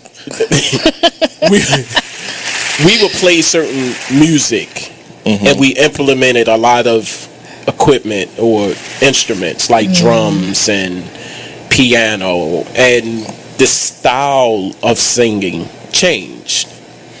And two people out of the congregation, after the service, they would go up to the pastor, sit down, and say, "Hey, sit down. Let me talk to you." And they will critique each song in the service every week, and it was change. It was evolution. You see what I'm saying? Wow. And they could not begin to accept it. Like, they are used to the traditional hymn. The Negro spiritual. Yes. Not only that, We are back. We're back. Listen, we have had an awesome discussion with Mr. Michael Harrison Jr. and Mr. Rodney Bean, Black by Demand, in the house with us today. BlackByDemand.com. Prior to going to the commercial break, we were fussing about the lack of access because we don't put forth the effort to put a mandate on what we want. Eric said, lock out in the community only by black businesses. As we said, we should have the power to bring whoever we want in the community, but we don't own houses or buildings. We do that. Good God, we on to something. Oh, meaning if we do buy houses and buy things, okay, yes, equity. Yes, I get it. Buy back the block. Absolutely, buy it back. And we didn't really get a chance to dive into it, but you know, we were talking about everything else in the community, everything else in the neighborhoods, but we didn't discuss the black money in the churches. Why you want to talk about church? I don't want to talk about. No, I'm not saying. I'm saying that we're talking about money being recycled. That could be our topic in the next community. Week. Please put that down. Okay, then do that. We're gonna talk about money in the church, and then I'm gonna get kicked out of church again. Y'all know they kicked me out. I think the churches have let us down. I believe okay. Say no here. Give me a second. I'm not ready for that because I'm gonna get kicked out again. But no. We here are the few short responses to why we are not shopping black, and I wanted to get into this prior to that because I did see the video that you put up, Mr. Michael, kind of defending or at least talking about some of these pros and cons of black business. YouTube. One, Black Body Man. Can't find the business. We talked about that throughout the show. Little to no advertisement at all, and we have to stop depending on just our circle. Take it from me, you'll have your books in the back of your car if you do. That's right. You got to advertise. Yes. I think that, first, people need not to be confused with supporting black businesses. It's not racist. No, it's not. No. Black businesses, and it's done by all races, right? It's done by all races. It's done by all races, and it's a level of comfort. So, my take on it is sure, support your black businesses, but that don't mean you can't play ball with. Sure. You can't hang out with this guy or play ball with that guy. Right. It's just where you spend your dollars. That's it. It's just looking out for your like people. You said, just give us a few. Right. And it's not prejudice or No. They say just because I forget now. And I don't want to get off topic, but this is something that I learned when I was a kid. We only got 3 minutes left in the show at all. Go ahead. But yeah, the second one, we're not professional enough. We also tapped into that as well, as far as, to me, setting a standard, setting a tone when you walk in the door. Right. But also, we say give room for mistakes. We're all growing. Right. That's right. Suffer a little bit of patience. Too expensive. Matt made that clear. And again, we got into that as far as we are not able. A lot of black businesses are not able to buy wholesale. Right. So we gotta do rude customer service that go back with professionalism. Just being unfamiliar. It's just something new, and just because it's new doesn't mean it's wrong. It's just new. Give it a chance. Not very good quality products. I've had some things that I can say could have been better. Right. But like you said, give it a moment. Invest. Be consistent. Just because it wasn't right one time doesn't. You ain't gonna tell me you ain't been to McDonald's and your food wasn't right. But we go back to McDonald's again. I just went and there was little black things flying around in my tropical mango. I tried to believe that it was the black seeds from the mango because it was so hot. And it was actually really good. But what I'm saying is, I stayed the course, and I went back to. I ain't go back to that McDonald's, but I went to another one. Not right. I said that seems untrustworthy. We talked about that the entire show. Let's just say this: until they give you a reason not to trust it, just trust it. Trust your people. Absolutely. Just trust it. Unless they really gave you a reason, you ain't got to put all your money in a black bank. Put like 50. Right. Show some support. Right. Show some level of consciousness that you care about what's going to be left to your children. Never have all the products listed for sale. Now I don't know exactly what we can do for that. They do that at the grocery store. Yeah, all the time. McDonald's too. Right. Ice cream machine broke. How many times? Come on. All the time. How you don't have cucumbers at the grocery store? Right. But this is Mars. Listen, I thank y'all so much for tuning in tonight. We had an awesome show. I thank Mr. Michael and also Mr. Rodney. Thank you for coming and spending some Black time by with the us. Man. We have to support, and if you didn't take anything else from this show, you know where you can go to find some businesses. You know where you can go to plug your business to support is Black by the Man. I went to the website. It's awesome. You will see my book on Black by the Man. If you can't find me, you can find it there. Please place an ad. Business owners or just items you want to sell. Yes, community events. And next week's topic, per Miss Lisha G, social media. Do we offer up too much information and access through social media? Are we surrendering our privacy? So, there is many horror stories when it comes down to the social media. I can say I think we do. And you know what? The first thing is those little games. That's the first thing. Everybody want to get the answer if you're going to be married in 2017, but then you log in on. I do them all the time. And those games, put a check by whatever states you've been at. That's getting you to your credit report. But we going to get into all that next week. Thank y'all. We will see y'all next week. Toodaloo. See ya. Brother Mike, Black by the Man.